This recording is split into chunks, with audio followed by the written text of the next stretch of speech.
All right. So today we're going to be talking to another one of our success stories. Her name is Jane, and she has some of the most valuable information that you can have. She has talked to her ex-boyfriend, who she is now currently with, and asked him exactly what he was thinking during the process of when she was going through our program. But I'd like to just say I really appreciate you doing this, Jane, because your information is going to help people going through breakups. Thank you, Chris. I appreciate the opportunity to be on here. I think it's crazy because when I first found your program a year ago, I originally came for a different ex that I had been in a very long term, almost 7 year relationship with. And to kind of see where I am exactly a year later, I just can't even. It's kind of mind blowing, to be honest. It's very cool. Yeah, you had mentioned that when we started talking, you were just like, I can't believe I am where I am. And the irony of the situation is literally looks like you came into our orbit around December of 2020 and is now December of 2021. And look at the year of growth you've had, which is Yeah. which you deserve to be commended for, because I can't tell you how often most people will come to the program and they won't really see much growth at all because they don't put in the time and effort. But I looked through a lot of your posts in the Facebook group. You were really trying hard. You were showing updates. You were really active. So to me, it tells me you were taking it seriously and you saw some great results for it. Yes, I 1000% agree with you. It was so my original relationship I was in, it was almost a 7 year relationship. And we had a businesses together, we share a child together. And so I didn't realize that over that period of time, I had become so codependent Mhm. and kind of lost who I was and my identity in that relationship. And so when that relationship ended, it literally felt like the end of the world for me.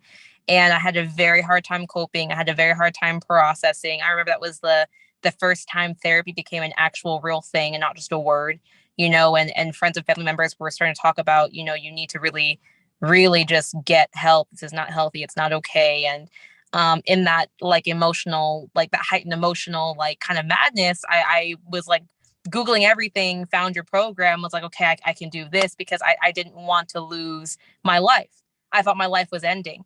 But it's so interesting because, like you said, a year later, I honestly feel like my life is just beginning in such a whole new bright way. And the program helped me achieve exactly what I came to do. It wasn't what the original person I intended it for. Ultimately, I got back myself, which is what I'm really proud of. And it helped me attract a partner and be with a partner that um, basically I'm very happy with now and just very happy with what our future looks like together. Yeah, perspective is amazing. Once you get that perspective, looking back, you're like, well, what's interesting about your situation is you came for the original ex and you got with someone else, but in the process of getting with someone else, going through the breakup with that person, getting that person back, it seems to me like the original ex you came for also started trying to rekindle things as well. Yes, and it's crazy because there was we had been kind of separated all of 2020, kind of something Okay. I initiated. Sorry, I don't mean to interrupt. You had been together with this person for 7 years, which is a That, long time. You're sharing a child together. Was there any kind of on again, off again component? no, So that was the first breakup ever. And I'm first, assuming he initiated it. no, I You did initiated it. in March of 2020, but I don't think either of us took it seriously. Like neither of us did because we. So okay. So I want to talk about the original of the new sort of situation, but this is fascinating. Okay, so you Yeah, broke up with him. yeah, What you're gonna there's want to hear there's all of this. yeah, let's go for it. Let's just dive into it. So me and my original ex were together for almost 7 years. Like I said, very codependent for both of our respectives because we didn't have traditional jobs. We had a business we shared, and we traveled a lot for work, things like Were that. Was there any talk of marriage? Was that just kind of at a standstill? There was talk of marriage, and I'm glad you brought that up because I see so many posts in the group about different situations and scenarios. And I'll be transparent and say that my first ERP, that's what we call them, right? ERPs. Yeah. My first ERP was 10 years older than I was and had been Okay. married twice previously. And Did by he the time, have other children with other women as well? So that's no, sort of what bonded you together for so long, I'm assuming. yes, Correct. So he was 10 years older than me. He is 10 years older than me. Married twice before. So when we met, I was, it was just kind of like a relationship. And obviously we had a daughter and things like that. But when we were together, we're our personalities, our visions for what we want to do in life. We started business together. So we became very codependent. And over that 7-year period, we couldn't balance out the difference between like our business selves and our personal selves. And a lot of the issues we both carried as individuals, insecurities, frustrations, ego issues, a lot of that bled into each other's lives. And we just didn't know how to be like the couple anymore. All we knew was how to be business partners. And it was really hard for us. And so we got to a breaking point because we had been increasingly fighting from like year 3 to 7, right? We had been increasingly fighting in very, very, very unhealthy dynamics. And it got to the point where, I was just really tired. I was really frustrated. I was just so upset. And, I initiated a breakup in March of 2020. And it was right before the pandemic. Like I want to say right before, 3 weeks before. Okay. And it was a situation where, because our business wasn't doing so well, I had to go back to work. So I ended up taking a job. And my job put me, 5 hours from my my previous partner and my daughter. And so that was really interesting because we basically spent the whole year apart, but didn't, because, the pandemic forced a shutdown on everything. So even though we were on paper, like not together, nothing about our lives changed. We talked every day. We saw each other every weekend. We still were cohabitating. We were still, sharing finances, still running the business. So it was there, all right. So you're mentioning nothing changes, but is that in all respects? Like, are you still being intimate with each other at this point? No, because by this point in our relationship, we had been fighting so much, we weren't intimate anymore. At all. Okay. So that had been like going on for a very long time. Yeah. Got it. Okay. So I did read a little bit about your original situation, and you mentioned there was another woman that came into the picture. How did that develop? So probably about November. So you're still fake broken up, or like, whatever, whatever it is. So about November of that same year, it's our daughter's birthday month as well. I could tell he was acting a little bit different and funny, but I couldn't put my finger on it. And that's actually when I was done with my job. So I was coming home now for good. Okay. And kind of sprung it on me when we went to go celebrate our daughter's birthday. Great timing. Just great timing, isn't it? Because I decided to take my daughter to go visit some family, like my, mom, sisters, things like that. And he kind of sprung it on me when he came to visit, because he went on a business trip, came to visit us. And it was really hard. And, there was another person in the picture. And it was so hard because, I didn't realize she was in the picture like I knew, but he didn't admit there was somebody else. It was just, hey, shouldn't do this. We've been broken up for months. And I was like, you can't pick and choose when you want to be broken up, when we share everything still. We shared the money, we shared the responsibilities, we shared the stress. We were still calling and texting each other things like honey and babe and nicknames. And there were 1 or 2 times that, he tried being intimate, that I was just like, no, I cannot, do this, Okay. From March to November. So when, it was like, okay, no, we're good, we're done.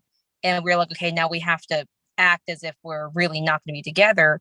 He had asked to bring our child out for a Thanksgiving holiday or something to his hometown, which was, halfway across the state, which I was like, yeah, take her for a week. I need space. Right. It was during that time I found out there was another person involved, and he was bringing our child around that person. That's always a difficult thread.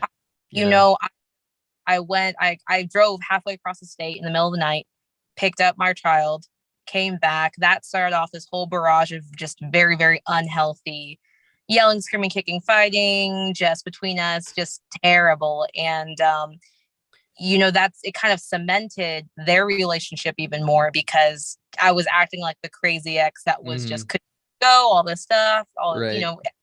Like, yes, the stereotype, that was me.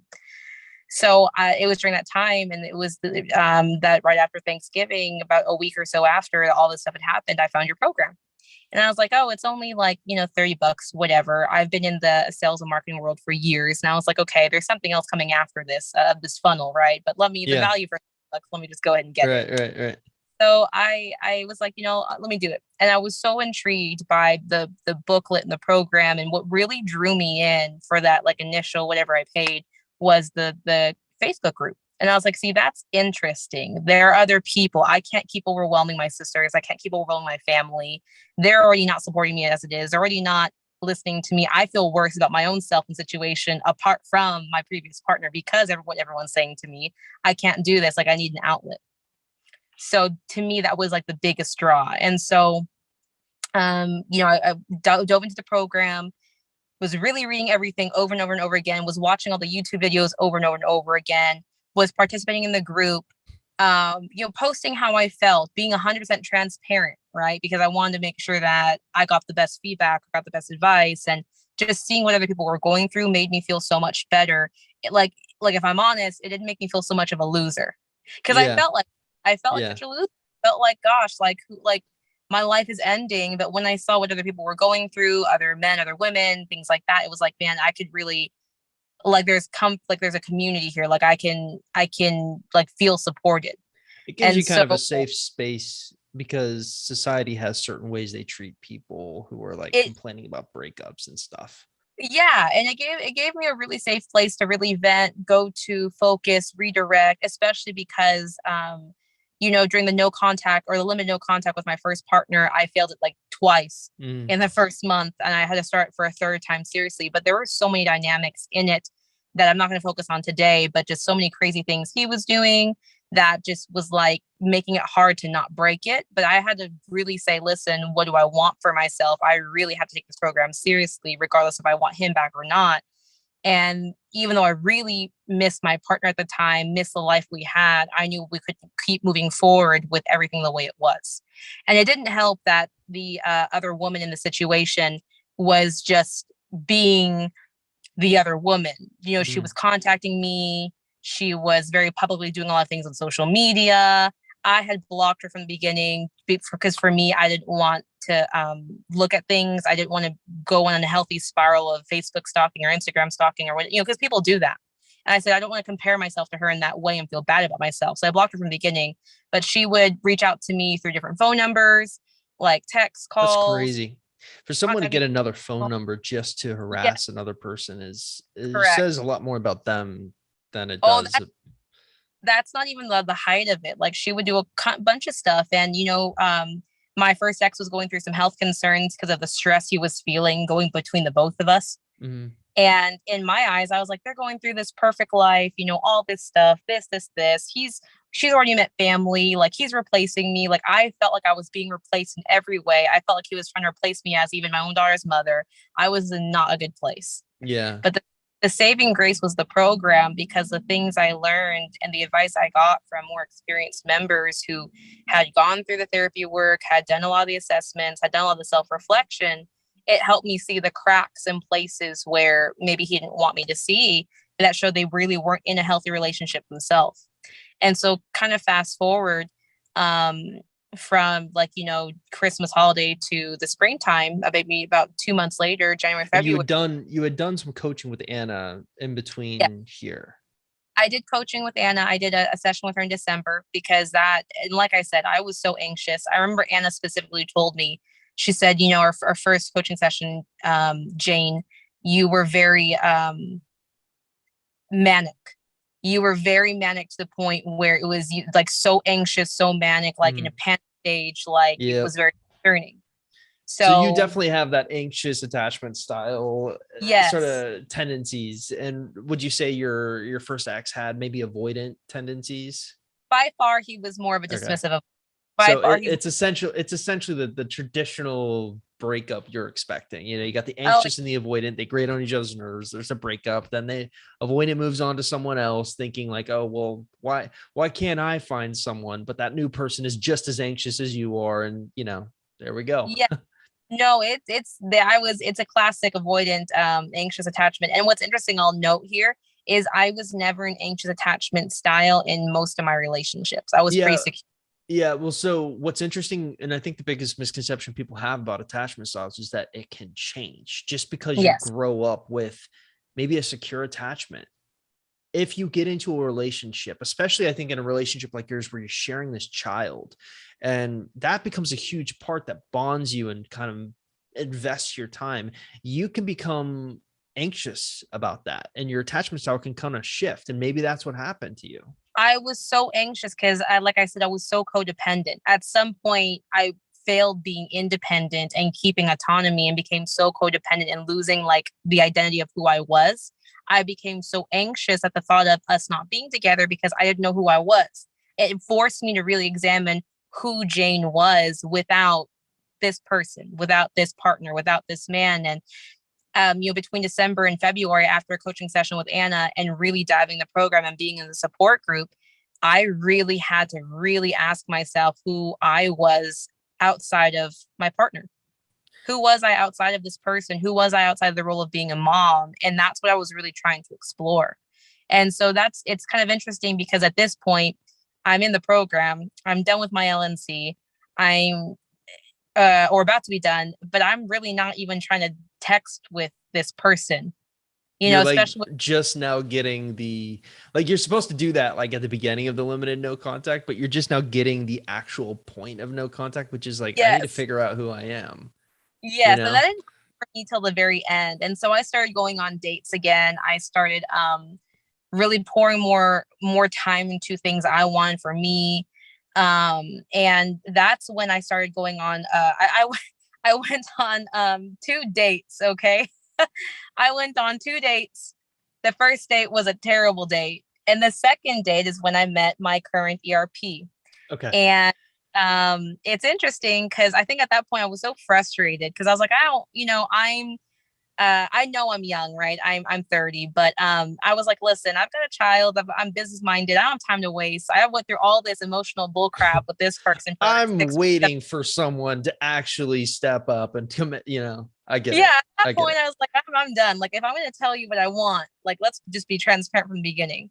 And so that my second date I ever went on, no, second date I ever went on, no, third date, I apologize, 3 dates. I went on 3 dates Okay. during this process. My third date I ever went on was with my current ERP. And we just didn't stop dating. I had never been on a second date with anyone else except him. And we just kept dating and kept going on dates and kept talking. And it's so interesting because it was really by accident. I was not in a serious way trying to find a partner. I was just trying to rebuild my confidence over feeling not loved, not feeling attractive, not feeling wanted. Did you And did you tell him that at all, or were you just kind of playing it no, cool? Okay.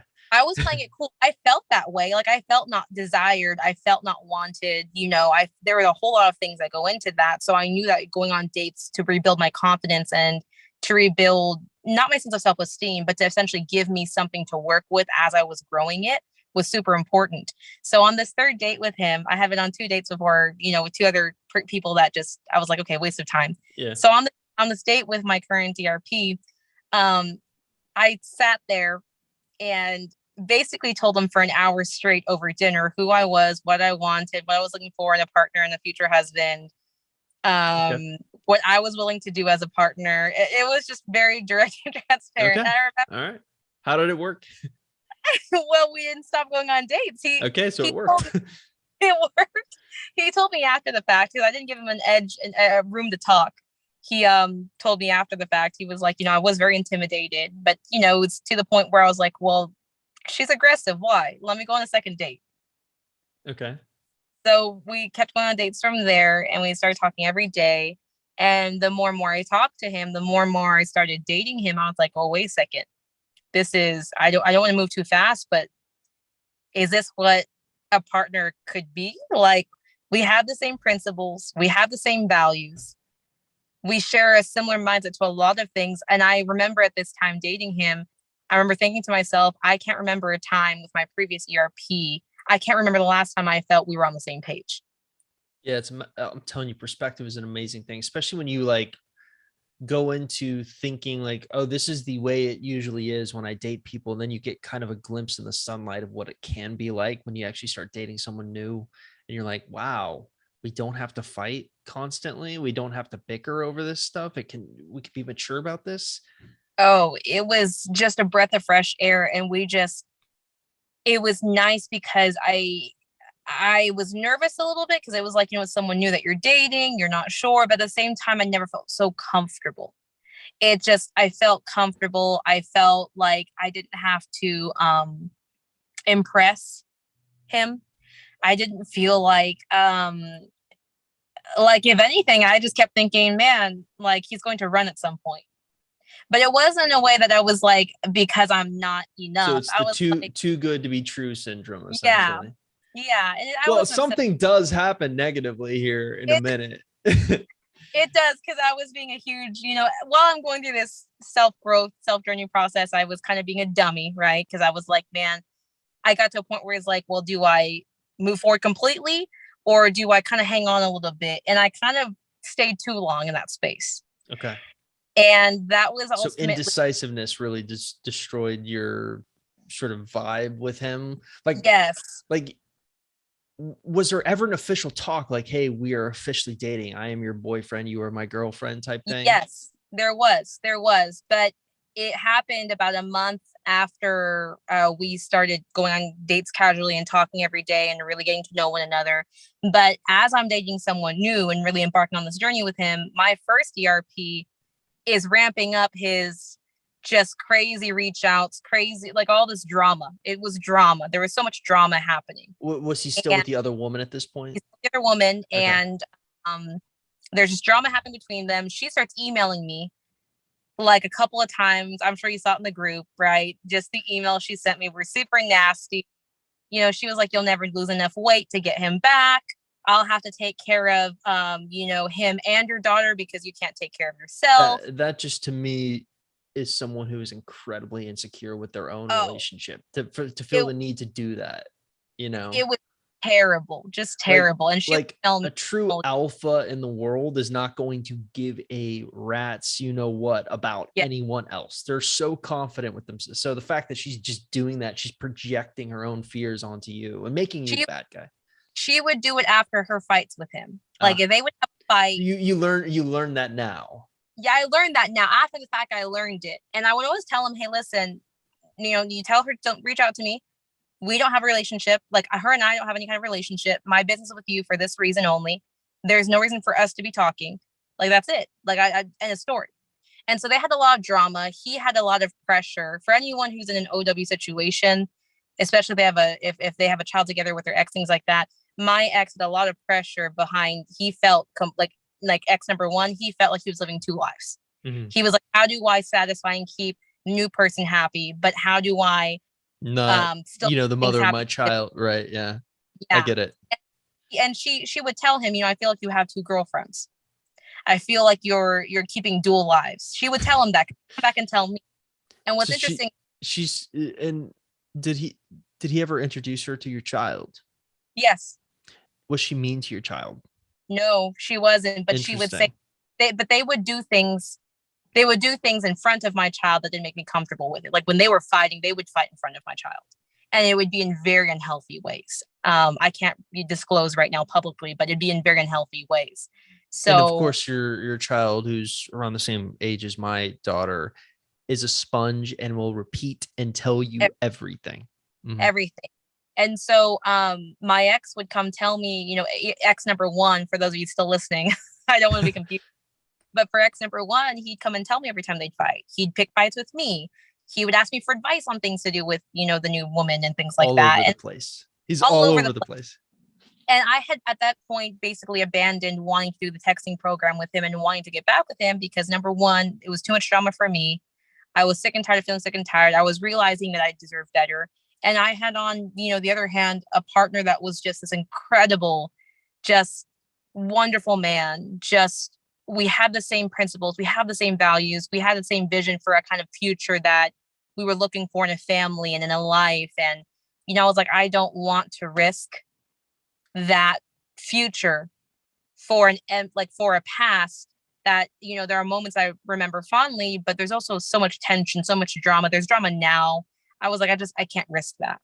And so I may have rushed my relationship with my current boyfriend now a lot. And it was because I was wanting to feel secure. I was wanting to feel loved. I was wanting to just be over all the drama. Oh, that's And it wasn't, interesting. I wasn't expecting that. I was expecting you to be the opposite of like still be a little confused about wanting the original ex back and bringing that in. no, But you're saying it's the exact opposite. It was the fact that scar tissue from that first relationship made you so freaked out that you felt like I need to lock this down with the new guy. yeah, So you, in essence, you moved too fast. way too fast, way too fast. Can And you give me like an actual example of how you moved too fast that kind of freaked him out a little bit? so my current boyfriend is an what we call a fearful avoidant. That's his attachment style. Then this is learning after the fact. Yeah. Okay, after the fact, I'm learning this. So for him, when we were talking, there were moments he would daydream with me, and we would be talking about like a life, future kids, things like that, which I now know, okay, that as an FA, they fantasize a lot, Mm-hmm. come back. And then, because I get excited, but then they pull back very quickly because they don't know. Well, when my ex would bring up conversation, or my current boyfriend, I have to call my current boyfriend. When my friend would bring up those conversations, I would get excited and like buy into it as well. And we would talk and get excited and this. And so you're along for the ride. You're just and you don't come off. You think it's like a verbal commitment almost, and he kind of pulls back. Yes, because we're talking about kids' names, and I'm not initiating these conversations. He is. We talked about. He would tell me lots of sweet things. Like, I can't believe like you're perfectly made for me. Like I didn't think I could ever meet someone like you. He would. He sent me pictures of engagement rings once, saying, "Hey, what style would you like?" Eventually, later on the road. It's so common. It's very. We see this all the time. And I didn't think he was being ingenuine, just because of our backgrounds, I still don't think he was being ingenuine, but like sometimes you put it out there in this happy, nostalgic reverie moment, and then you're kind of freaked out by it because it's like, yes, like marriage is a lifelong commitment. That's a freaky thing for a lot of people.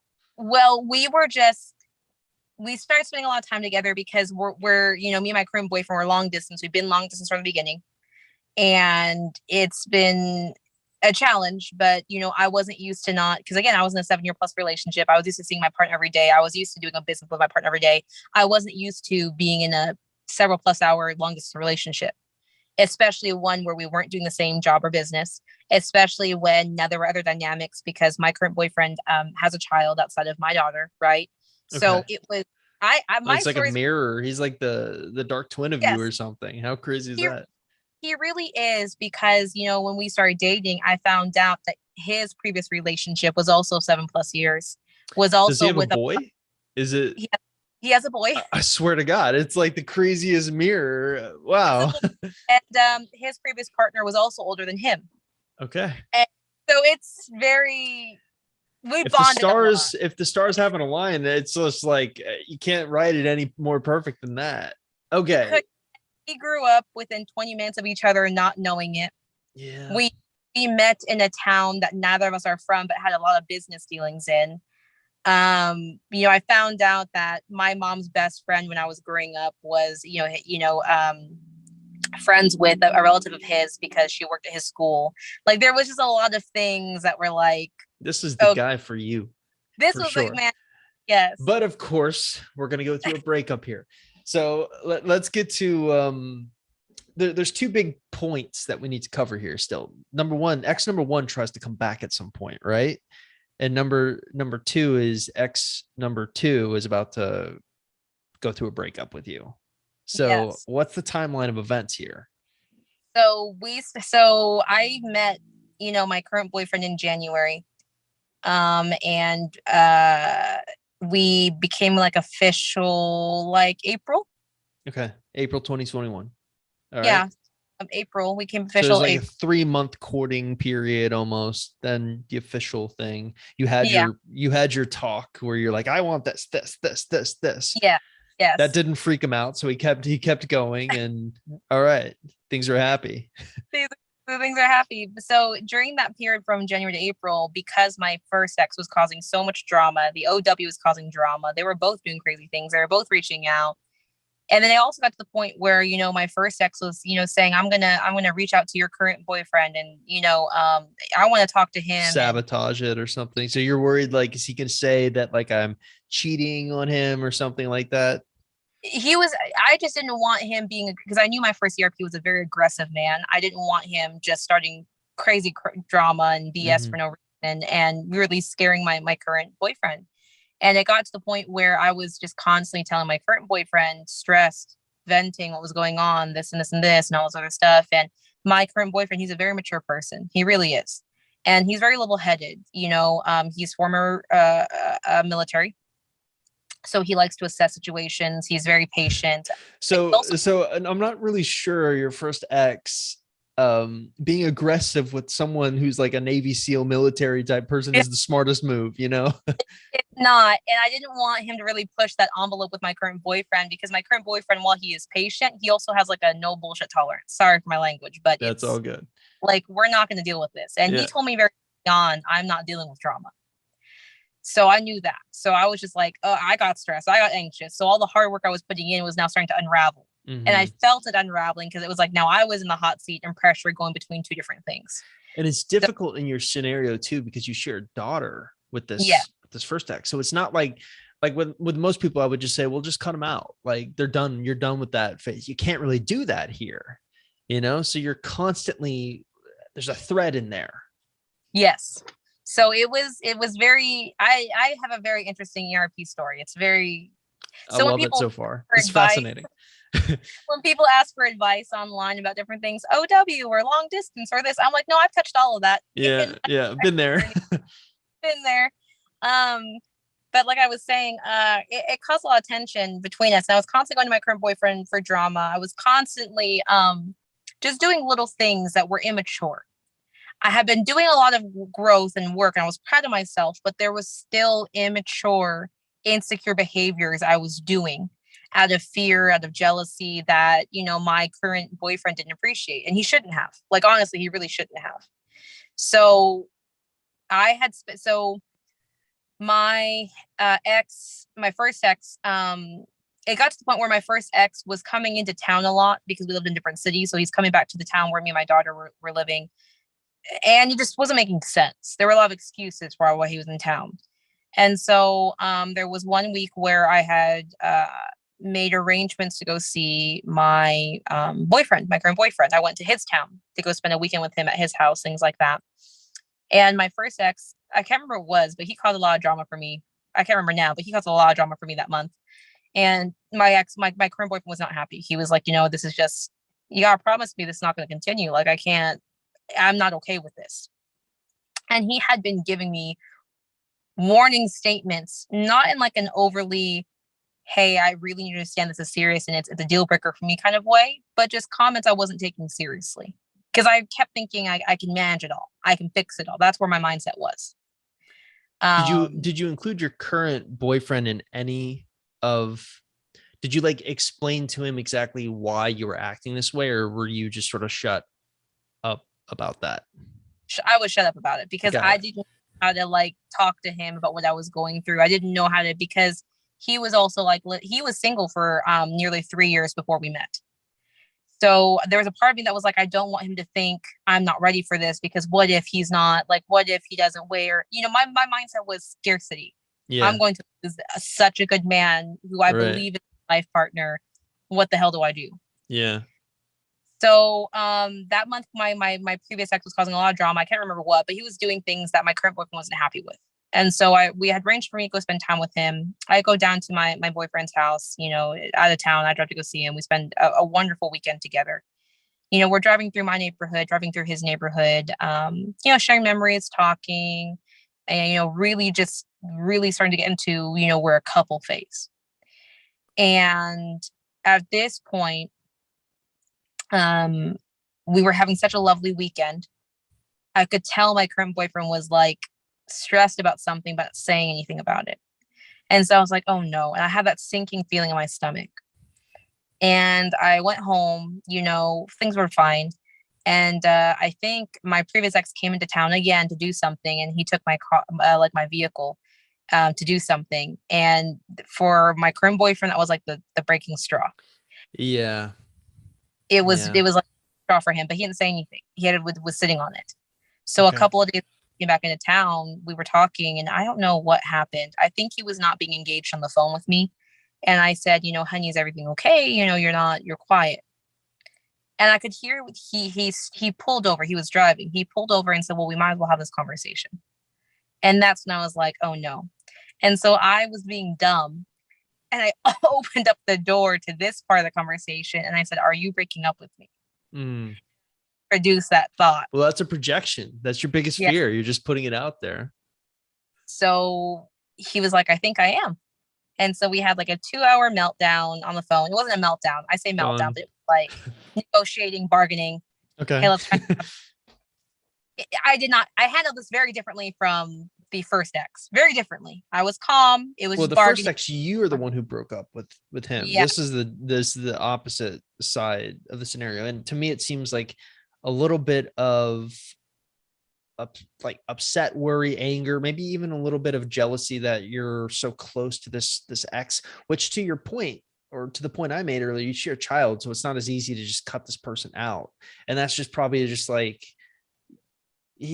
maybe he can sense something's off with you, with the way you're acting. So it just kind of culminates, In retrospect, because we've had conversations after the fact, because obviously we're together today. There is a happy ending here. There's a happy ending. But he told me, he said, I cannot be with someone who's not 100% in. Because if you're not 100% in, how can I be 100%? And that's not fair to either of us. Also, but you had that big talk where you were just like, commitment, this, and maybe your actions weren't backing that up. And he's maybe going back to that. Correct. And, he was, because when we broke up, he told me, I go by behavior, not by just words. I have to see things. And, what I'm seeing, I don't like. There are things I don't agree with, like fundamentally anymore, that I cannot give you 100% because it's no longer healthy. And for me, I didn't understand that at the time. And then he came up with, he said a lot of things. He was like, I don't know if I would want to introduce you to my mom and my son.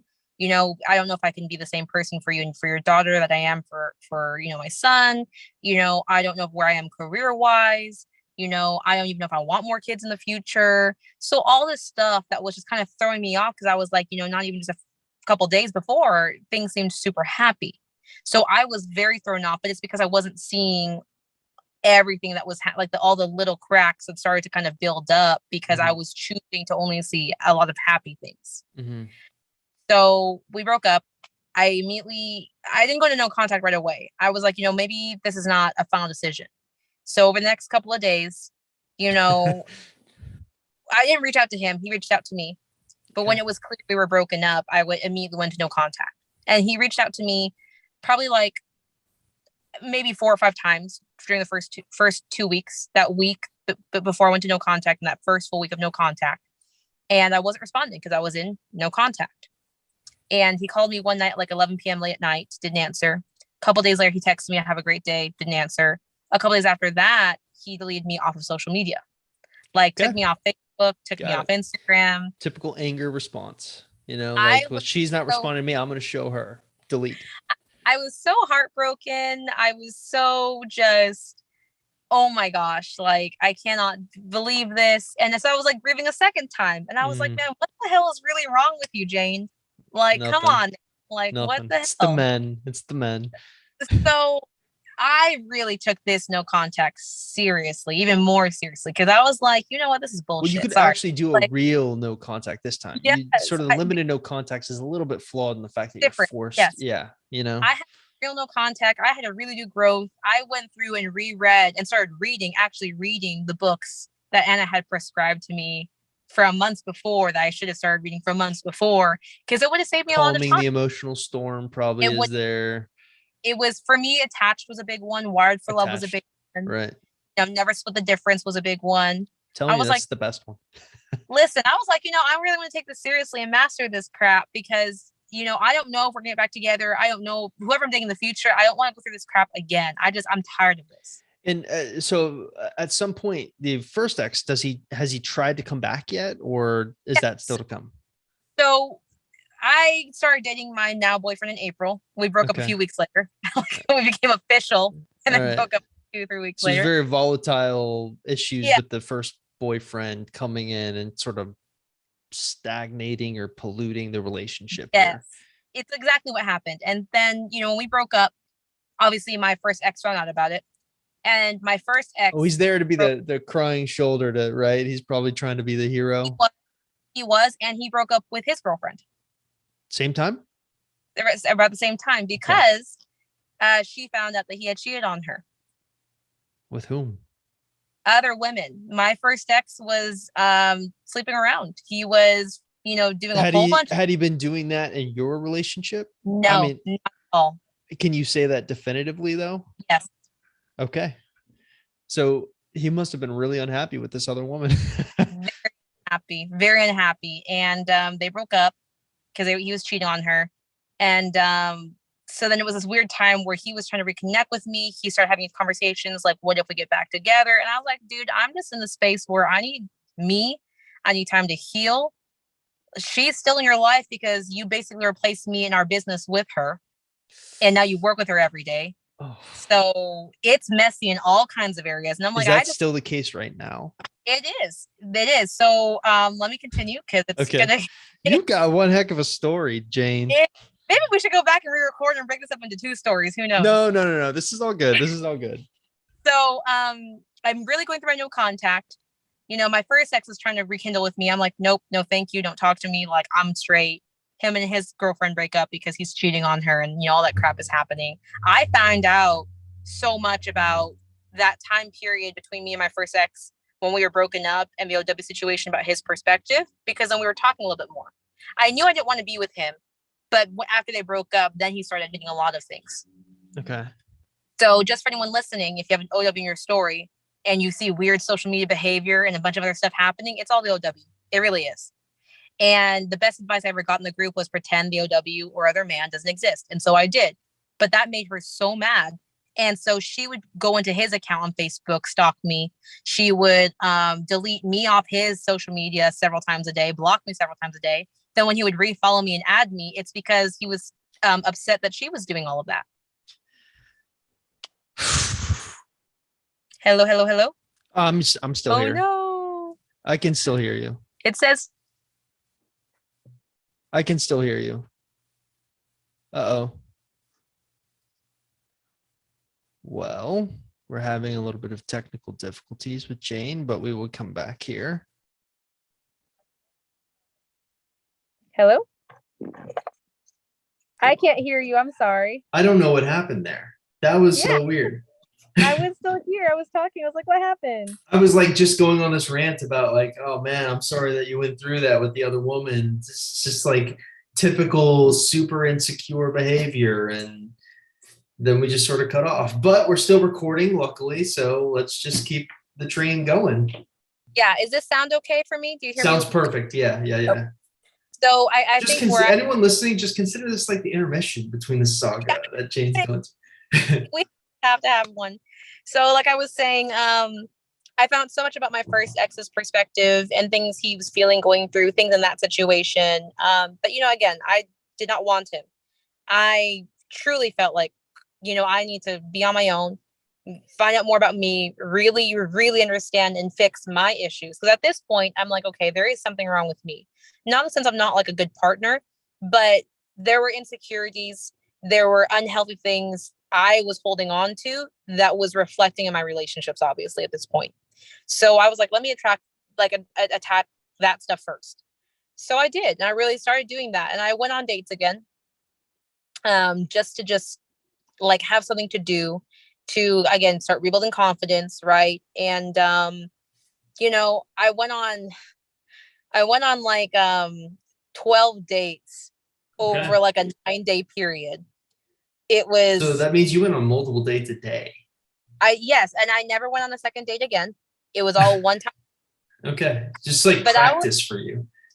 Yeah, I was just like, do I even know how to date? Do I know how to go out there or am I just fixating on poor people? Guys? I just feel for the guys on the date. They think they have a chance, but there's just no chance in the world. It's just like, man, I can't. Yeah, it was. I remember I went on one date with one guy and he was like, man, you're perfect. And I was like, nope, bye. Like I literally just said, I can't do that. I said, I'm not perfect. And I said, it disturbs me you think that. And I cut the date off short. I think it was very, yeah. Wow. Okay. That's a pretty UG move right there. I was trying to be UG. So so during this no contact time with my current boyfriend, I truly dived into the self work, more therapy. I did a coaching. I said, I'll do a coaching session with Anna, maybe towards the end of my no contact. Why? Because I don't need it during no contact. I already know I know the game at this point. Like, let me grow, give him his space, right? Don't say, don't Facebook stalk, don't social media stalk, like really just be cool. So I was anxious though, because that was the root of my issue. I'm an anxious attachment. I was very anxious. And, I was like, what if he doesn't want to reconcile? What if I really blew my chances? We were only together for like 4 months, really. Only official for a few weeks, really. Like, shoot, what if you really, have to accept the fact that you lost a really good one, Jane? Like, well, what then? So after my no contact was ended, I did 30 days. I met with Anna and, we talked about it, explained my dynamics, explained what happened. And she already knew what happened in my first relationship I came to the program for. So she understood where my current boyfriend was coming from. And she was like, listen, if you've addressed all those concerns that he had, really, it's on him at this point. He's got to do the self work and address his insecurities and understand why he felt the need to not communicate or what made him feel uncomfortable. Now at this point, it's not on you. And so if you want to reach out, and then go from there. So I did. Beautiful texting phase. It was almost textbook. I saw the texts. They were really good. Yes. I don't Lots of good rapport back and forth. Well, because we always had that dynamic. Like, and that was when we started texting. I remember when I sent my first text out thinking, oh God, what happens if he doesn't, reply? Because I never went through texting phase of the first one. Like, what if, like, this is new to me. This part was new to me. Oh, this is fun. Yeah. Okay. So how did it go? It was very new to me. So I remember being very nervous and I put my phone down. I didn't want to look at it. Right. And I saw the messages and he triple texted me from my first message. And even threw in, do you need to call me or do you want to text about it? Because I was asking for advice on something. And so I asked him my question, put my phone down, when did things? And he texted back right away and said, wow, after a whole month of not talking, that's the first thing you say and ask me for? Not even a how are you? Like, he was petty. He was real salty. It's salty. No contact. It does that to people. So salty. But he sent me like a 3-page essay on what I needed to know. And then, good luck, right? Okay. He said good. He said good luck, Junebug. Okay. And that was a nickname for me. He used my nickname that he gave me. So at that point, I was like, okay, even though you're kind of petty and salty right now, you're using a very intimate nickname. That's good. Mm-hmm. So that made me feel more relieved. So the next 6 weeks of texting were hard because I was basically reintroducing myself into his life. He was being reintroduced to mine. And it was so familiar yet not. Mm-hmm. It was like, I know you, I have this intimacy with you, but we don't. And so it was like this little dance. And it was hard. It was hard being patient because I'm an impatient person. It was hard because I was anxious, but I was like, no, I need to really pull myself away from here. And I'll still admit at this point, I had not completely done a lot of the work. I still needed so much more time to really become so much more secure because I was still very, very anxious. And so after texting phase, we kind of, we met up. We had a date that he asked me out on and we caught up. And the entire time I felt nervous. I felt very flirty. Like I couldn't stop smiling. I was looking away. I was being very coy, but I was like, cool. And, he held my hand everywhere. Like he made excuses to touch the small of my back. He made the excuse, to kind of walk with me arm in arm places.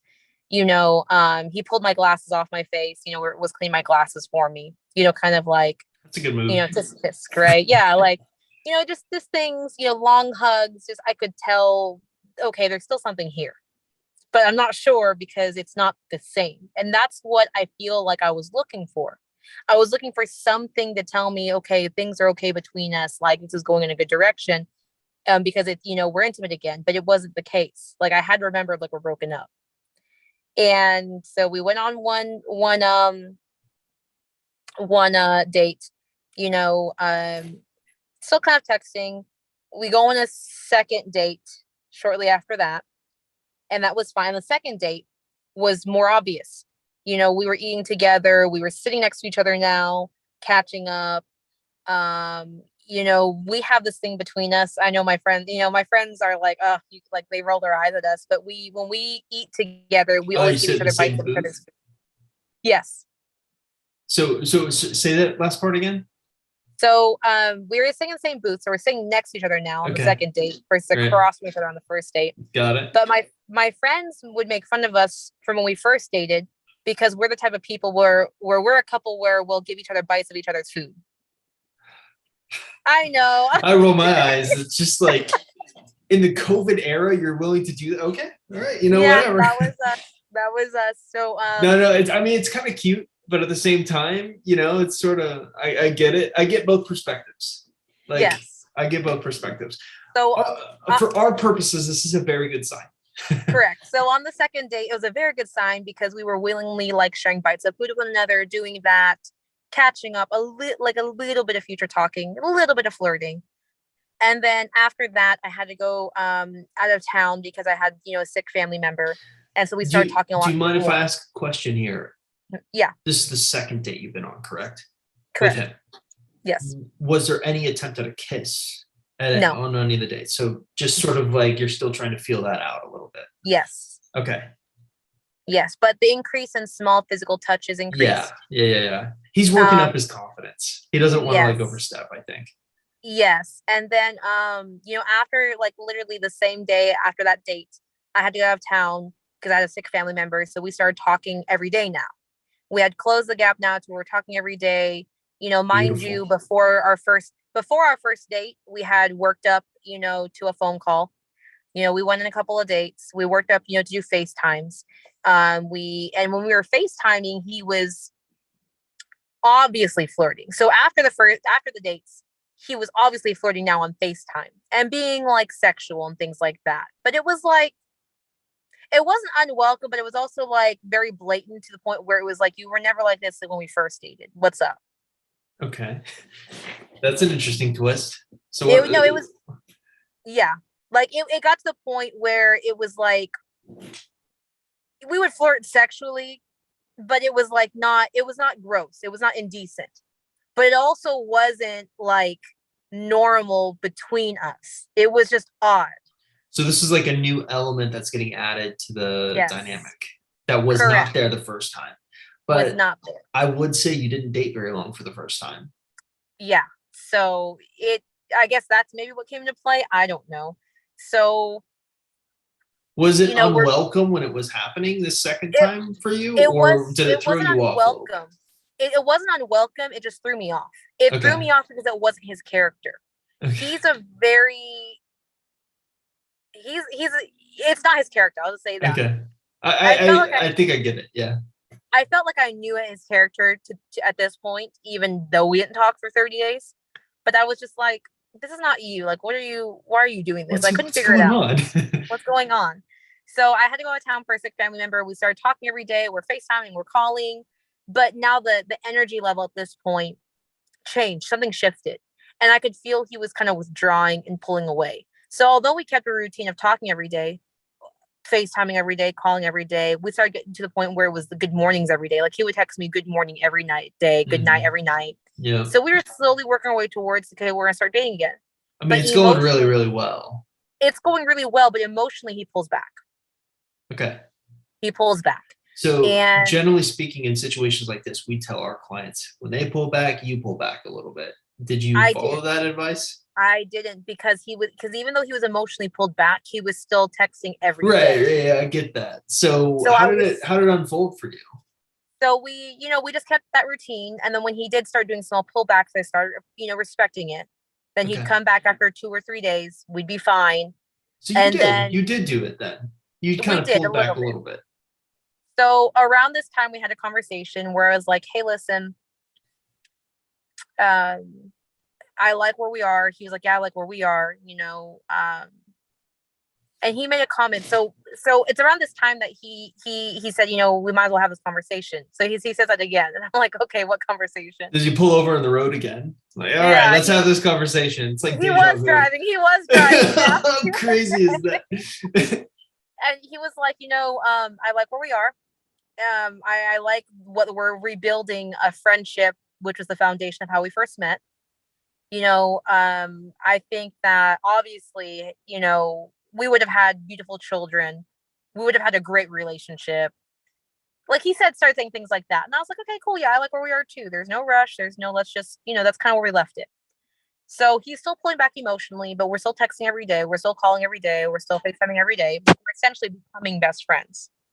Okay. And this is the part where you're going to want to know this part now, because it's Bring it on. This is the stuff I look for. This is the stuff we want to know.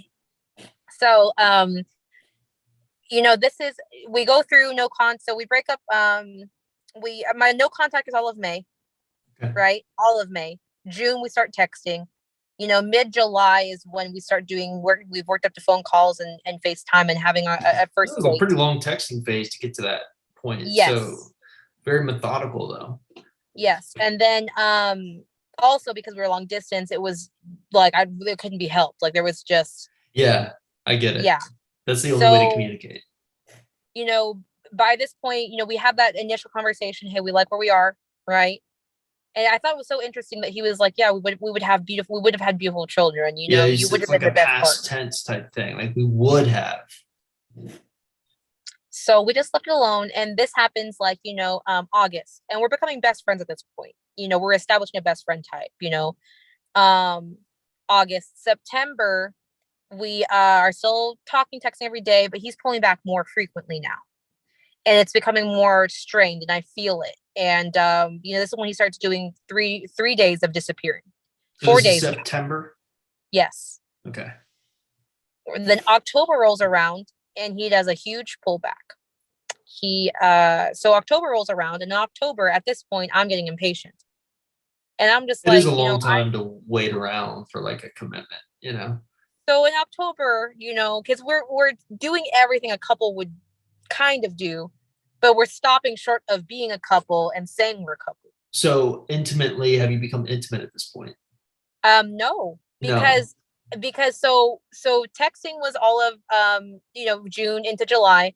First dates, calls, FaceTimes was in mid-July into August. In August, September, we're becoming really best friends. So around September, he starts pulling back emotionally even more, and he comes up with the naughty jar. Like now we can't flirt sexually anymore. Okay. To the naughty jar. Okay. So, but have you kissed? No. How often are you seeing each other in person now? We only had 2 dates in July. So there's not really much time to build. And I'm wondering if that played a role. That's why I keep asking. I'll tell you what he said, because I did ask him about this. I'll tell you what he said. So September, we're becoming best friends, but of course, October rolls around. And at this point, it's like, come on.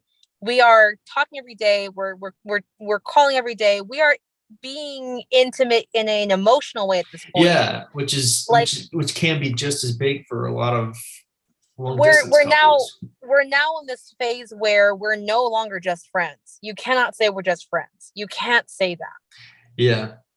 So I have a conversation with him, and I just tell him straight up. And I forgot what we were doing. We had a conversation. I watched his favorite movie, because his favorite movie is The Notebook.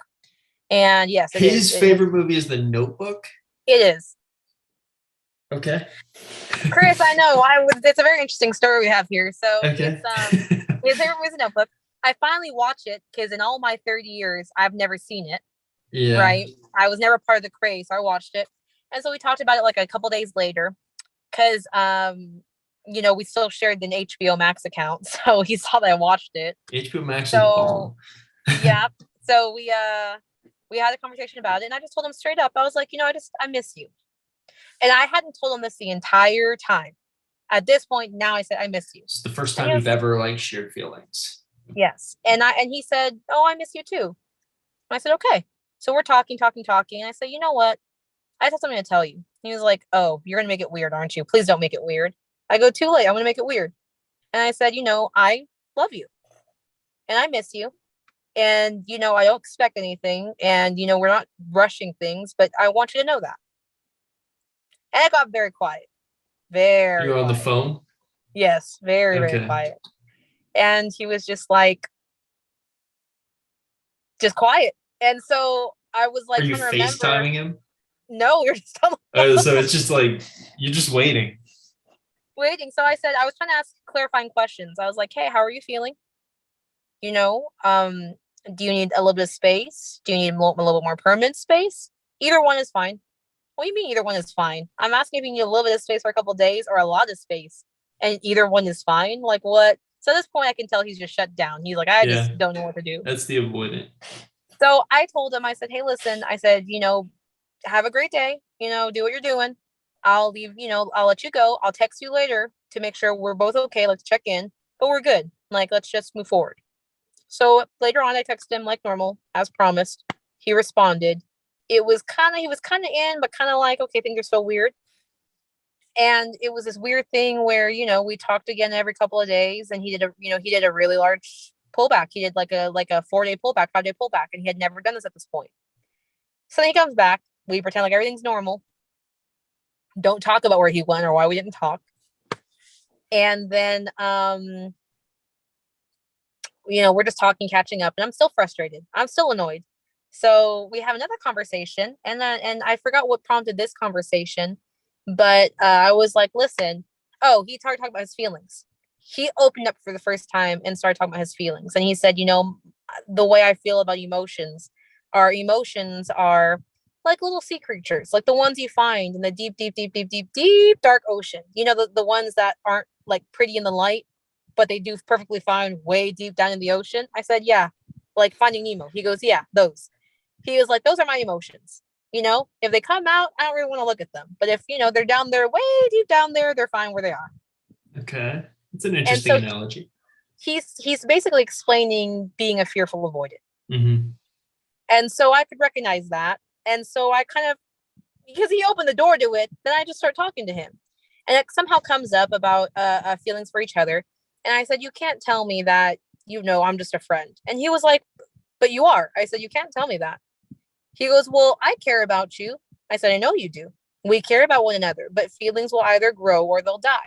And he said, well, do your feelings for your siblings ever die? And I said, please, you're not about to tell me right now that you love me like a sibling. He was like, well, I love you like family. And because you're like my best friend, and best friends are family. So there. And I said, yes, but you and I both agreed that we wanted a best friend and a partner. So am I that best friend that's in a partnership, or are you just trying to tell me I'm just a friend? And he was like, you're different. And I said, how so? He goes, well, I keep things separate for a reason. Ex-lovers are ex-lovers, ex-girlfriends are ex-girlfriends, friends are just friends. They don't cross the boundaries. So who am I? And he couldn't tell me. He literally was like, well, I don't know. You're an exception. And I was trying to tell him, I said, no, you do know. You just can't, you don't want to say it. So it was just very funny. And he just couldn't tell me. And then he was like, I think you're amazing. I can't talk to anybody else the same way I talk to you. Nobody else gets it. Do I want to, do I love talking to you? Yeah. Do I want to talk to you every day? No, I'm okay. Do I miss you? Yeah. Do I, feel the need to, tell you I miss you all the time? Yeah. And I was just like, okay, that's cool. But you're still not answering like the issue at hand. It's a very political response. Yeah, so we just let it go. We talk every here and there over a few week period, like every couple days or so. And then he does this really big pullback. He disappears on me for 10 days. It's a long time. It's a long time. It's almost 2 weeks. It's 10 days. And I'm just like, at this point, now I'm posting in the group, because I hadn't posted in the group in a bit because, we were slowly working our way towards things. And I posted the group and I'm like, guys, what is this? Like, WTF? It's pretty common fearful avoidant behavior, especially after kind of that deep conversation. The sea urchin conversation. Yes, but I had never seen that kind of behavior from him, or that big phase is so hard. It's harder than no contact. It was hard. And forgive me, my charger's gonna die, so I'm plugging it in. Hopefully the sound is okay. You're fine. I just did not know what to do. I didn't know what to say. Can you still hear me okay? I can, yeah. Okay. So I just didn't know what the heck. I just didn't know what the heck. So I'm posting in the group, and there was another success story in the group that posted, and I was like, let me go back and read through her stuff. I remember reading through, but let me read through it again. And so I did. And I think around this time, her podcast came out because she had waited to do Was hers. it the I forget her name. It was the Fearful Avoidant one, right? Where she's talking. Military, yes. Yep. Yep. She's got the I know guy in who the it army, and is. then I do too. I mean, Yeah, I interviewed, but like he pulled yeah, over and then broke up with her on the side of the road, which yes. actually is very similar to kind of what but she was actually in the car and there was that really awkward ride home. Yes. Yeah, there's gold in that podcast. So during this 10-day pullback, fortuitously, you released her interview. And so I'm going back through her post and then reading your interview with her. And I'm Were like, you battle there's a buddies with lot her? of, huh? Were you No, battle buddies with her? Because I feel like no. she was talking about one of her friends in the group that was like really close to getting her ex back, but pulled back. I'm wondering if it was you, like off air when we. It wasn't me. It wasn't me Really? because I didn't start connecting with her until after you posted the interview. Okay, got it. It wasn't Someone else me. then. So it was someone else, but I just thought it was so crazy that you had posted your interview with her during this big pullback I had never experienced. So it made me go back to her post in the group, and I was seeing a lot of commonalities now. And I was like, seriously? Like, Both Army really? too. Yes. So the compartmentalization was there. Yes. So and the we sea just, urchin thing is very, yes. and like the statement of like I keep exes and things like that. Yeah. He told me all the statements in the beginning, I never take exes back, things like They all that. So say that. I they all said say that, that. so. Yeah. So so it's a big pullback. It's like 10 days. I'm getting anxious again. And I'm like, I can't keep doing this. And so I book an appointment with Anna and I'm like, listen, let's just talk this out. We talked it out. And she brought up some very good points that I did not see from his perspective. And so I said, let me go back to what I know. Let me reread Wired for Love. Let me reread Attached. Let me go back because you know what? I'm getting impatient again. I'm doing this thing where I'm focusing on me again. I'm focusing on how I feel. I'm focusing on like being impatient for me, but I'm not really seeing what he might be feeling or what might be causing him to kind of pull back from his perspective. I don't have to agree or understand, but I need to recognize that how he's feeling is valid and there's a reason for why he's feeling the way he does. And at this point, I'm like, okay, he's going to come back. He did. He came back after 10 days and we're just talking, whatever. Every couple of days, and I'm really pulled back. I'm really mirroring him in a true sense now that he had. And I remember really thinking about it, and I was like, do I just get to the point now where I move on if he doesn't come back? Yeah. And something was telling me we were going to be together, but I was like, I've done this before. Maybe it's my insecurities talking. Like, I need to be really prepared if we don't. And so I really, really started letting go. I really started thinking, honestly, I did. Like, I was like, I just need to be prepared for not being with this person that I do love, that I do think is a great fit for me. But at this point, if he can't address some of these FA tendencies, like I had to ask myself, do I really want to be in a relationship with someone that does pullbacks like this? Then pretend like everything's okay and not address the reason why we didn't talk for 3 days or 10 days or the case is, and pretend like everything is normal. And I didn't want that. And I was like, I don't think I'm going to be okay with that. Like, I can't thrive in a relationship like that if I'm doing the self growth for me to be healthy for that partner. I need the partner to do the same thing for me. I mean, so I'm assuming you started to see results after this point. So I'm letting go. We're talking sparsely, like not like before, not like how we were connecting over the summer, just whatever. And we're talking like every couple days. Just he calls me one day and he's like, hey, what are you doing? And I'm like, working. I'm at the office. Like, what's up? Right. He was like, what are your plans today? And I was like, okay, like this is, what's up? I might be stranded. Oh, are you in town? He was like, yeah, my truck broke down. Now, mind you, okay. That's a lot. He asked me this same week to meet him for lunch. So I was expecting him to meet him earlier in the week for us to get a lunch date. And then he kept rescheduling. And I was fine with it. I was like, no big deal, whatever. Like, at this point, I'm starting to let go. It's fine. So then the day he's coming through town, he wasn't supposed to have time to meet because he had to go back home to go do something. So he's driving through my town. His truck breaks down. Oh, so it And really did. I thought it just made it it up. really, no, it really broke down. It really, truly broke down. And it was so interesting because we were supposed to have lunch on Tuesday. Then he postponed it to Thursday. Then he said, I can't, we'll have to wait till next week. So Okay. Thursday rolls around and it really breaks down. Okay. So Wow. he's like, hey, do you mind giving me a ride to a bus station, whatever. And I'm like, I'll just come get you. It's fine. This day, Chris, I don't even know how to explain this. I never curl my hair. I never do anything to look bossed up.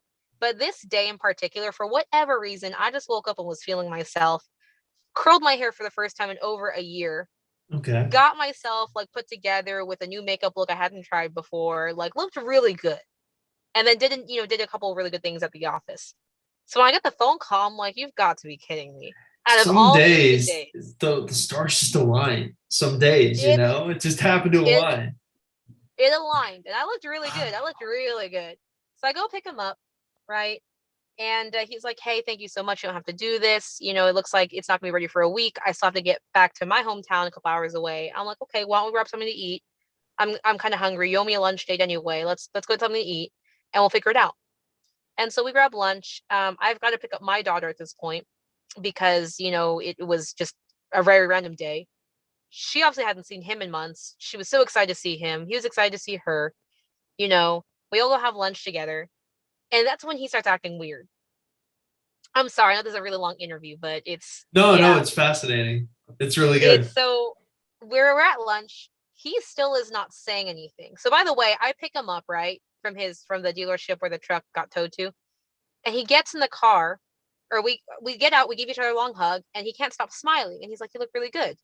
So we get in the car, I'm driving, and he grabs my right hand because it was sitting on the stick shift. And he grabs my hand. And I'm thinking, for a split second, I'm like, what are you doing? And he's looking at my nails. He's just looking at my nails. And I'm like, I was thinking you're about to hold my hand. And he played it off. He was like, no, your nails look really good. They look good. I just wanted to see them. And I was like, what are you doing? Okay. So we go pick up my daughter. We go have lunch. She wants to sit next to him, which is fine because they always got along before. And he's just saying little things that are now making me think what's about to happen. So he was joking with her and he was like, mommy might get jealous, all this stuff. Like, hey, we'll do this, we'll do that. Do you want me to teach you basketball? All these things. And I'm like, it's a lot. I'm like, where's this coming from? So at lunch, we're talking about what we're going to do. His truck's not going to be ready. So he lives 3 hours away. So we talked about it. We couldn't find a bus ticket. The flights were super expensive. I was like, hey, you know what? I could just drive you down there. No big deal. I'll come back. So he's like, really? You shouldn't have to do that. All this stuff. We're fine. He's increasing his physical touch. We're still feeding each other, at lunch, giving each other bites of food. Future talking a little bit about things we want to do, like little plans. And then when we're walking out of the restaurant, he comes up behind me and he snakes his arm around the back of my waist, kind of, just trying to. Yeah, kind of Yeah. Yes. It's the old high school move, you just sort of it's like, oh wow, I got a girl next to me for the first time. Very much so, very much so. And then we're outside with my daughter, and we're each holding her hand. We're having a good time. We drop her off at home.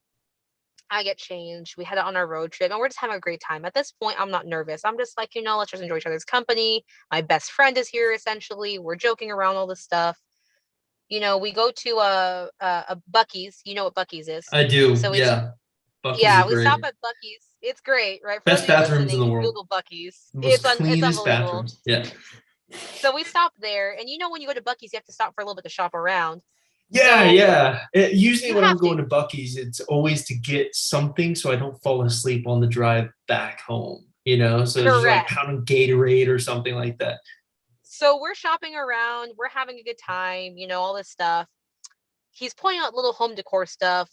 There's no tension, there's no awkwardness, there's no weirdness. It feels like at the height of our relationship at this point. And we're talking about home decor, home stuff. Well, what do you think about this? So what do you think about this in the house? Like he's asking questions like that, and I'm like, okay, well, let me just play along a little bit. Yeah, Okay. whatever you think. Like, okay. Right. So he's insisting on feeding me, giving me snacks, whatever. And we're checking out, and the guy asks, how was everything? And he's like, oh, he made a weird dad joke. He was like, oh, haha, everything was great, except this one back here trying to, empty my wallet, ha ha ha. Like, one of those, Okay. Yeah. Yeah. And I was just like, okay, things are so weird. So we leave. We're driving to where we're supposed to go. And I have to reach in the back of the car to grab something from the back seat. So I unbuckle my because he's driving my car. Because I'm not gonna drive. Like, you're gonna drive us, right? So I go to the back seat. I reach back to get something that I need or he needed. And when I do that, he kind of slaps my butt a little bit. And I'm just like, this is so I'm like, okay, you cannot tell me we're just friends. Just friends we're don't do this kind of stuff. Right. Like, let's have this conversation. So right. We make it all the way to his house. We pull in like around 11 p.m. And we talked in the car that I was going to stay the night and then just leave the next day at like 6 a.m. or something. No big deal. I had arrangements for my daughter. It was fine. So I asked him, I said, hey, do you can I sleep in so-and-so's room, his son's room, because his son wasn't home that weekend. So I was like, can I sleep in his room? Or are the couches ready in the living room so I can sleep in the living room? And he was like, oh no, I thought we would sleep in the same bed. And I was like, why would we sleep in the same bed? Sneaky yeah guy. I was like, why would we sleep in the same bed? And I was like, no. I said, why would you think that? He was like, oh, if you don't want to sleep in the same bed, it's fine. I'll sleep in his room. You can sleep in my room. I was like, okay, fine. We get to the house. It's late. We want to go to bed. He gives me a change of clothes. He's like, hey, be comfortable, whatever. So, whatever. I go climb into bed. He climbs in too. And I'm just like, fine. Like, let's just go to bed. Like, I'm tired. I need to leave early. So he takes a shower. He comes into bed. And he's like, hey, would you mind if I held you? And I was like, I just rolled my eyes at him. And I was like, okay, yeah, fine. Okay. So we're just doing that. He's watching TV while he's falling asleep. I'm already half asleep at this point. And he starts kissing my forehead. And so I open my eyes and I say, what are you doing? And what was that for? And he was like, nothing. He goes, just thank you. And throughout the car drive, he had been saying things like, thank you, you're amazing. I can't believe you're doing this. Like, I really appreciate you. So he was repeating some of that language. I was like, okay, great. I'm falling asleep. I really am falling asleep. So then he said, hey. And I said, what? And he was like, open your eyes. So I opened my eyes and he kissed me. And so we start kissing. And I stop him. And I literally stopped him and said, as much as I'm enjoying this, I don't want there to be any gray areas between us. I want to be on the same page and I want to be clear because I care too much about me and you to do this. I gotta give Anna credit. I didn't come up with that. She posted on somebody else's post months ago. Yeah. It was a good move. Yeah. Trust me. So because I've seen the other end of the situation where that doesn't happen. And one thing leads to another, and then you're not in a relationship. You are literally friends with benefits. Yes, that's what I did not want. And he looked at me, and he said, we're on the same page. So he starts kissing me again. So then I stop again. Yeah. And I said, no. Define what you mean by that, right? I said, no. I said, I need you to hear me. I do not want to be friends with benefits. And he looked at me and said, we're not friends with benefits. And he starts kissing me again. It's like that rare situation where you can get him to agree to anything, Did you stop him again? Yes, I did. How did you know? I stopped him 3 times. I'm telling you, that's what you got to do. And my wife does that to me all the time. And that's when I'm most pliable, when I'm not thinking with my brain, so to speak. Yeah, I stopped him. I said, no, let me be clear. I am not going to be friends with benefits with you. If we're going to do this, we're on the same page, right? I don't need a title. Going to be together.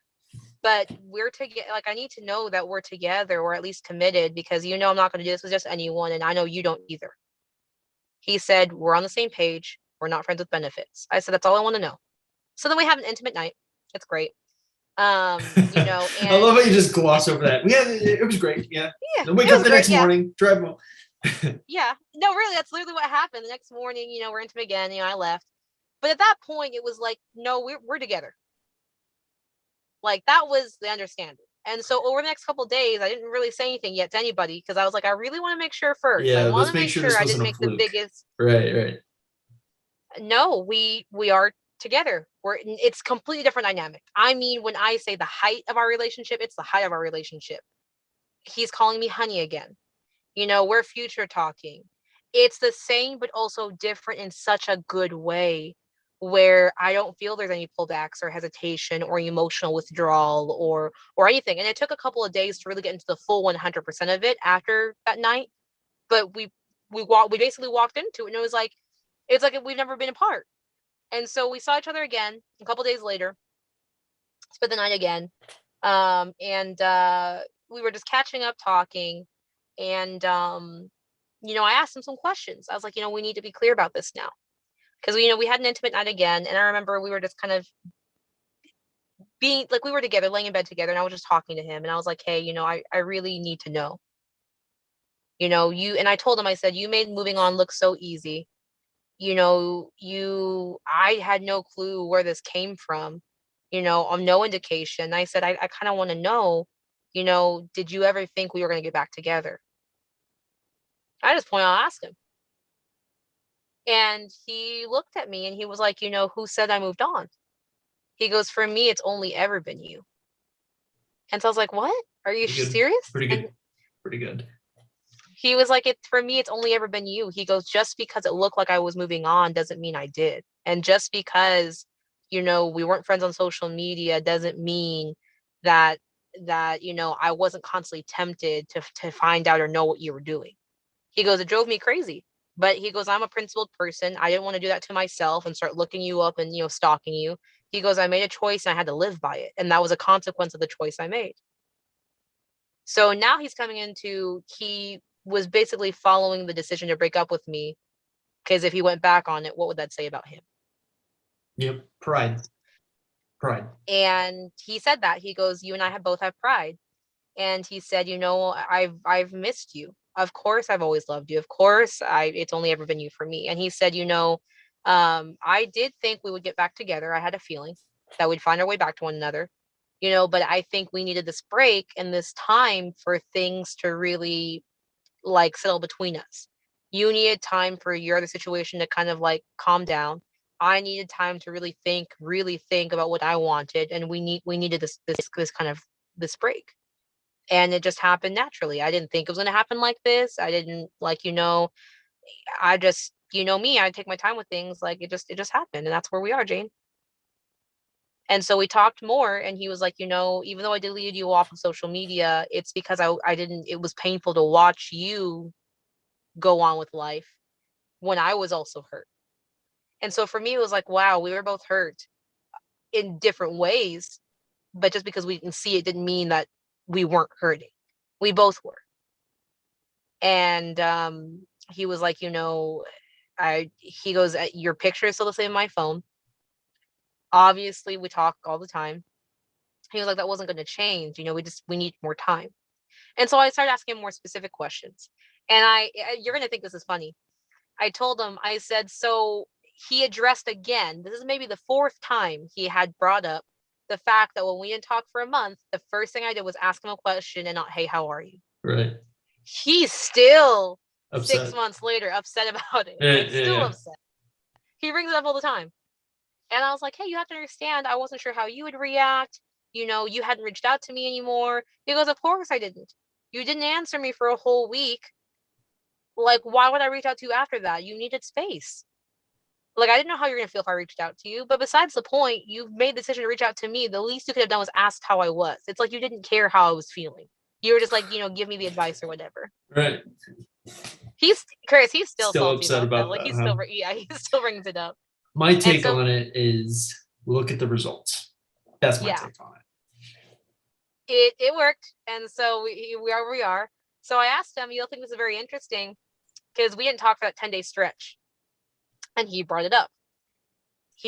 That big 10-day pullback he brought up. So after you had the I love you sort of Yeah, we're back together. Yeah. And also the anxious, like, I feel like that was like a moment where your anxious tendencies sort of just bubbled to the surface and you kind of like went with like, I miss you, I love you. And then he kind of disappears for 10 days. He disappears.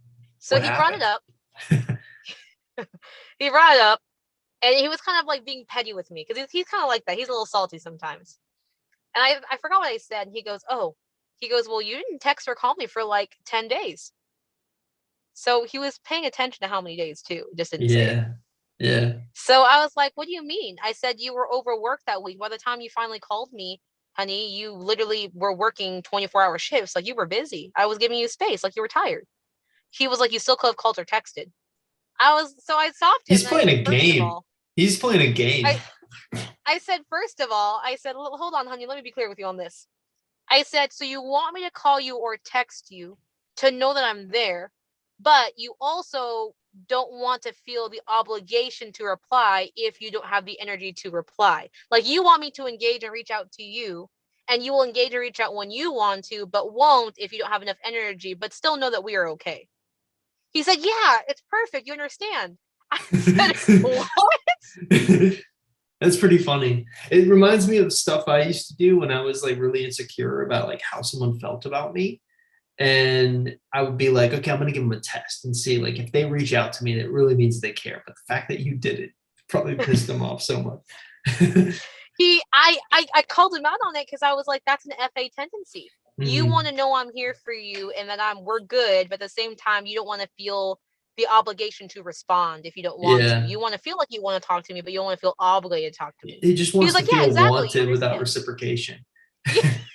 That's it. It's not too much to because ask.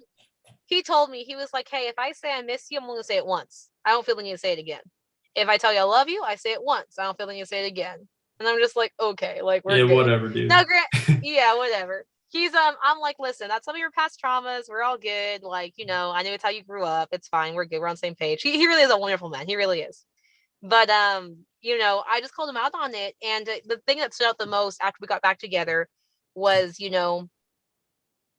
his feelings for me didn't change, but he was going through his own journey. He wanted me to reach out to him because he didn't want to look dumb or stupid reaching out to me, and also didn't know how I was going to react. He didn't know how to get back together without rushing it because it's what we did the first time. He also didn't know if the main issue why we broke up had been resolved at this point, and that was a big issue for him. And then he really had to go through his own journey where he had to understand his principles and values for what he was willing to do and be okay with in a relationship and how he needed to grow. So that was pretty much when we got back together, like the summary of everything. And then even more so, like the more we talk about it and the more we open up and the things that we talk about now, he's a completely different person now. He's 100% in. Like, this is it. We're in. Like, we're good to go. Got it. So I should expect a ring on your finger in the next year, right? Yes. So you've talked about that. We've talked about it, yes. That's a good sign. Come back. We'll do another interview. Your engagement interview. Yeah, I'm excited. No, we're in a very good space. I'm actually going to see him. He called me randomly. I just saw him like 2 days ago, and he called me randomly last night and was like, hey, I'm going to come in town this weekend. Let's go do this, and this. I'm like, okay, perfect. Very spontaneous. Like, just be secure. In the previous relationship, it felt like I was kind of dragging him along. Mm-hmm. In this relationship, I'm just sitting still, and he comes in he comes to me now. That's a good dynamic. Yeah. To me, I think we'll end here in a minute, but to me, I think when I hear your situation, I think the undervalued aspect of it is sort of that internal battle he's having with himself. You said something to me that was really interesting, which was he kind of liked to keep things separate, like an ex always needs to be an ex. So having that internal battle of what he wants versus like what he thinks he needs is sort of like he wants you, but that is also an admission that he can't keep things compartmentalized. And I think maybe he's the type of person that like once things aren't compartmentalized anymore, they'll all like his whole life will maybe go out of whack. And it's not that case at all. I think that's an avoidant type coping mechanism.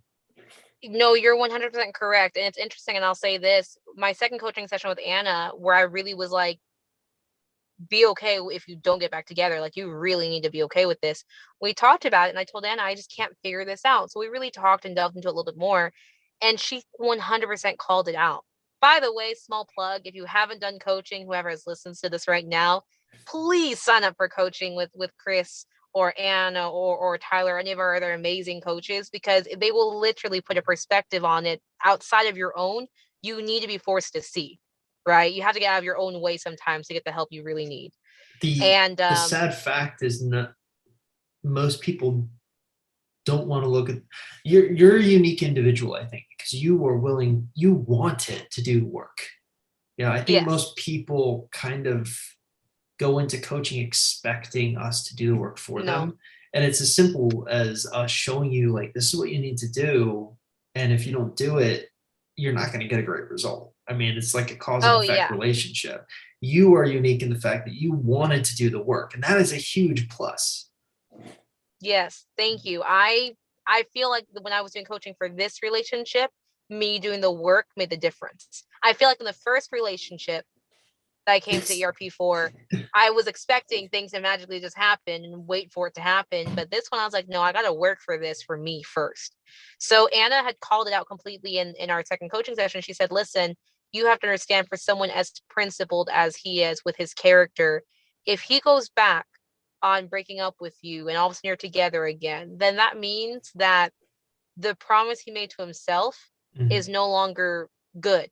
And if he's someone who's very principled and someone who your word is your bond, then who is he to himself? yep. And she was like, I think he's really having an internal battle on knowing Yep. that he wants you, but also wanting you means he's wrong. Like, he has to accept that he made a mistake. Yeah, and it's kind of like a fundamental belief, because if you like look at it that way, he has this fundamental belief that this is who he is. Correct. And if he has to kind of go back on that belief, he has to almost like, and to hit, using his own words, he likes to keep those sea urchin emotions way down there. And if Yeah. he has that fundamental change, he has those come to the surface, and he has to deal with that. And he doesn't want to. And I don't Mm-mm. blame him. It's hard to deal with those raw emotions, but you win. So it is all good. Yeah. So we're together again, and I'm sorry. I know we took up a lot of time, but I feel like it was important to know some of that beginning This is story. one of the best interviews because, before we started recording, I was like, all right, should we talk about the first breakup? But I feel like they are kind of united in a way, because they really, Yeah. like, the issues of the first relationship led into the breakup of the second relationship. And Yes. yeah, you didn't do anything wrong. I think that's the important thing. Like, it was the other woman and the situation and how volatile that first relationship was that sort of led to the state of mind you were in that caused friction in that Yes. second relationship. It's not your fault, but going back, when you look at it with perspective, do you feel like you could have done something better, like to prevent the Tons. breakup? Yes. Like, what Yes. specifically do Yes. you think you could have done? Honestly, I could have honored the boundaries I knew I needed to set, but I didn't want to. What do you like? Can you give me like an example of a real life application? So, for example, a lot of the reason why we're so much drama bleeding into my relationship with my current boyfriend in the beginning from the previous relationship is because I allowed it to happen. So like the Meaning, car, sharing the car, like like, the car, right, yeah, right. sharing the car, things like when, the other woman would email me, like, I allowed that door to be open for two, and I don't want to call them bad people because I don't believe people are bad, but for those two people in my current life that are not healthy for me in my Mhm. life, I allowed them to be presences in my life when I didn't need them to be. Meaning, like, why did I feel the need, if I was so excited about this new relationship and knew it was a good thing for me, why did I have the door open still to this one? It shouldn't have been that way. It should have been very, if it's going to be transactional for things for our daughter, keep it transactional. But then Mhm. we shouldn't be talking. We shouldn't be sharing things. We shouldn't be like, let that be it. And I can see where it puts your current boyfriend in a very difficult position, because it's always sticky with how you're going to handle it when there's children involved. And like, you have to interact in those transactional situations with your ex. And it's like your current boyfriend, it's bugging him, and he's telling you it's bugging him, but he also doesn't want to be that guy that says like, you have to make this more transactional. You can't be more personal with this. You can't let the, because it makes him seem insecure, and he doesn't want to seem that way. And then, Yes. it just continues to fester. So for me, it was, I will truly say, I needed to set proper boundaries. I needed to keep them enforced. Like, honestly, LNC is the best thing for me and that person in the situation. But the second thing mostly was I really needed to spend more time on me. So I really need to spend more time on who Jane is, spend more time on, what does Jane want to do? Not, if I do this, will so and so look at it this way. If I do this, how will so and so react? And I think the earlier, if I had just done this sooner and really just started being like, let me let go of this expectation I have, right? And I've come to adopt this mindset. I've come to adopt the mindset that I'm happy if things happen, but I don't regret if they don't. And I'm really choosing to live by that. And so Anna had posted in the group a couple days ago, and she was like, what are two things I've helped you be more secure UG during this process this year? And I was like, well, the two things for me is, number one, whenever I feel my mind going in an anxious way that's going to produce negative feelings about my situation, I literally will say out loud repetitively, I choose happiness for me today, and then I move on. And I'll keep saying it until I force myself to stop feeling like my emotions are bubbling out of control so I can recenter myself. And then the second thing is, anytime I felt overly anxious about my own situation, I spent time pouring into other people. So I would call an ERP friend and say, hey, how's life going? Let me tell me more about what's going on. Let me pour into you. Or I'd talk to a business associate, or I would, go into the group and try and give advice, or, kind of emotionally pour in a positive way into somebody else because maybe I was feeling low about myself, because I needed to recognize that That's I was interesting. creating negative emotions for no reason. Yeah, it's also kind of a way of manufacturing some positive momentum by helping someone else and Yes. having them be grateful for that. You can kind of get a win on the board, and it's kind of an easy thing to do. Is you're just helping others, and then you can kind of build that, sort of like hit that positive emotion or momentum back into your own life. And Mm-hmm. I had actually never looked at it that way. I'm definitely going to start telling people to do that. Plus, it Yeah. makes people I just like get their minds off of their own situations. it did though, because then I started realizing my situation wasn't so bad, and I started calming down about things happening between me and my current boyfriend, because I was like, oh, this person's going through this, let me pour into you. Let me, make you feel, safe and comforted and heard. And then in a way it made me feel hurt, because it's like, I don't know how to explain it, but it's like I truly feel sometimes my own anxiousness or my own kind of negative emotions that start to spiral out, they're not real in a sense of, there's no reason for them to be exasperated. There's no reason for them to be like to the max effect. But it's like Your sometimes mind if I don't builds have them a up into yeah, that. if I don't handle it from a logical perspective, like I'm going to let it go that way. And so by me taking the time to pour into other people, regardless of it was ERP or other people in my life, it put things in perspective again for me that, hey, things are okay. So all the time I tell people, hey, listen, I choose happiness for me today. And all the time, like in my head, I keep saying things like, I'm happy if it happens. I don't regret it if it doesn't. And I'm truly, truly like believing it. This is one of my favorite interviews ever. As you can tell from the time, I just wanted to keep going because it was a great story. Thank you I'm so much for sorry, coming Chris. on. I'm No, sorry. you're good. You're Yeah, thank you. good. Thank you for having me. I appreciate it. It was a very interesting story to tell. It was great.